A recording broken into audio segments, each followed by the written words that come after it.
ভালোবাসার মানুষটি দেখতে যেমনই হোক না কেন, পৃথিবীর সবথেকে সুন্দর ব্যক্তি কিন্তু সে। জীবন মানেই সবকিছু ভালো হবে তেমন নয়। পরিস্থিতির শিকার হতে হয়, কষ্ট পেতে হয়, বাস্তবতা মেনে নিতে হয়, সামনে এগিয়ে যেতে হয়। এটাই জীবন। পুকুরের পানি সবাই ব্যবহার করে, কিন্তু পান করে না। ঠিক তেমনই চরিত্রহীন নারীকে সবাই ব্যবহার করে, বিয়ে করে না।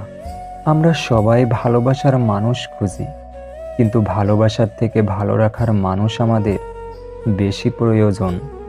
নিজের স্ত্রীর চেয়ে যদি অন্য নারী আপনার চোখে বেশি আকর্ষণীয় দেখায়, তাহলে ভেবে নিবেন আপনার চোখ শয়তানের চোখে পরিণত হয়ে গেছে। কারণ শয়তানের কাজ হলো হারামের দিকে নিয়ে যাওয়া। তাকেই তুমি আগলে রেখো, তাকেই রেখো পাশে, অনেক আঘাত পেয়েও যে হাত ধরতে আসে। জীবনের অনেক সম্পর্কই নষ্ট হয়ে যায় শুধুমাত্র অবহেলার কারণে।